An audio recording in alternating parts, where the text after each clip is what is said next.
Nadali lang sa kwan, no? Ibabaw. Sandwich. Oo. Paano nadali yan, no? Laki.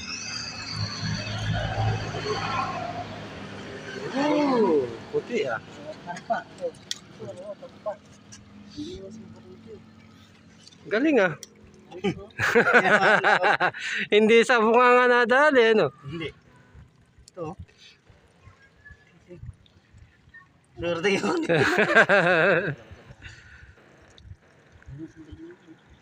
Ay, pinapain nyo bro. Pitch. Tapits na yung bilog. Ano yan mo pa ka?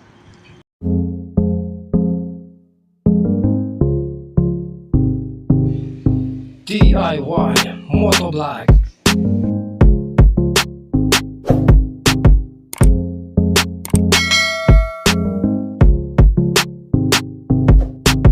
So yun, good day mga kamotovlog, no? Bali ngayon ay araw ng Miyerkules, December 3. So kahapon di tayo nakabiyahe.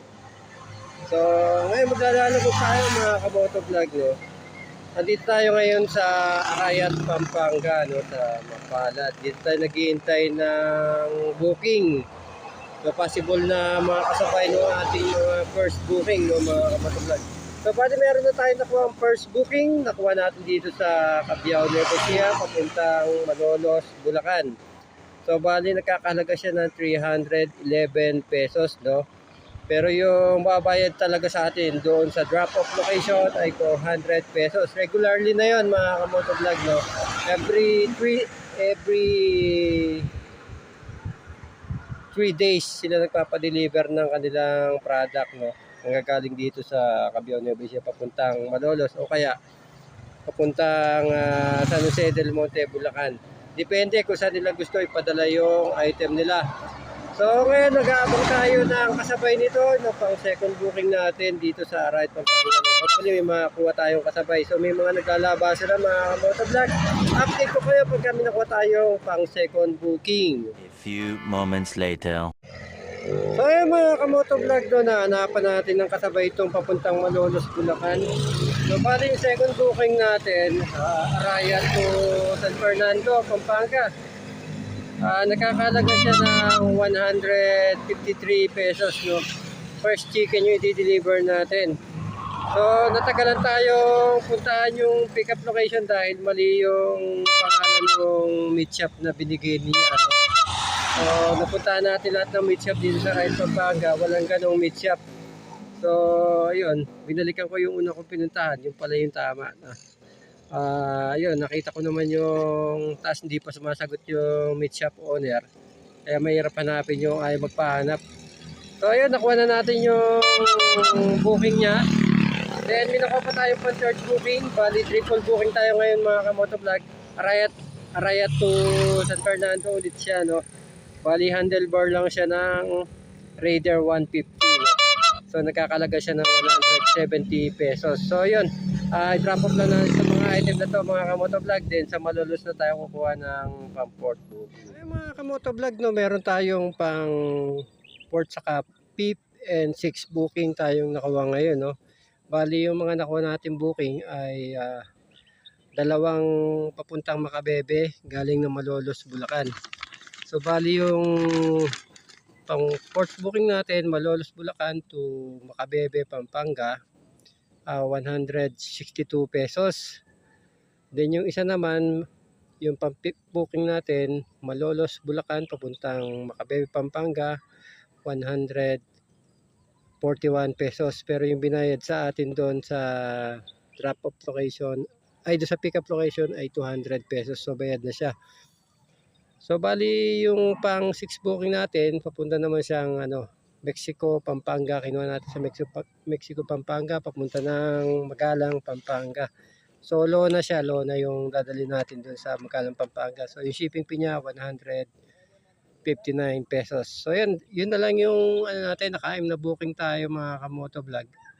So bali yun na yung ating last booking ngayon sa araw na ito, no. So bali yung cash on hand natin nasa 1,273 na mga kamotovlog yung magiging total cost cash on hand natin, no. So yun na yung gross natin sa araw na ito mga kamotovlog. Then magpapagas tayo, piniless na natin yung top up. So yun na yung makukuha na natin din yung ating net income. So drop up lang natin ito mga kamotovlog. Then pakita ko dito mamaya yung kinita natin, sabi ni Lala Move. So update ko kayo mga kamotovlog. Kamotovlog yung sitwasyon dito sa Macabebe, Pampanga. Naging pispan yung mga residential area yun. Yun, lubog ang mga kabahayan. Ayun, lalaki ng isda, oh. Silaki ng pako.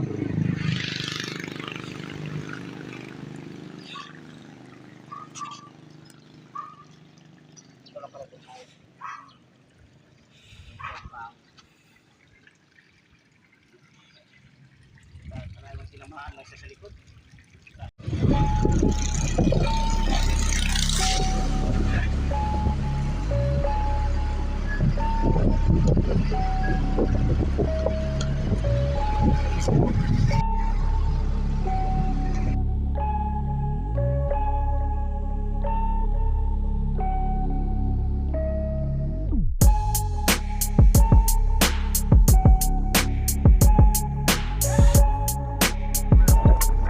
Motovlog, meron pa tayo nakuha ang pampitong burin, no? Ayat to sa Kanan, Pampanga, 169 yung kanyang shipping fee. So maliit na item lang to mga kamotovlog, no? So ayun, may nakuha pa tayong bonus panggas natin mga kamotovlog. So ayan, sabi naman ni Lala Move, yan yung pinita natin at 1,303 pesos yung ating pinita sa araw na ito, no? Less na yung top up. Then yung totoong kinita talaga natin, yung net income natin ay pumalo lamang ng 900 pesos dahil nag-full tank tayo ng gas. Binilis na natin yung pagkain. So marami tayong binilis kasi napakainit ngayon sa kalsada mga kamotovlog. So may naghahanap tayo ng inumin na buko juice, no? So yung mga kamotovlog, so yung bali naging net income natin sa araw na ito ay 900 pesos.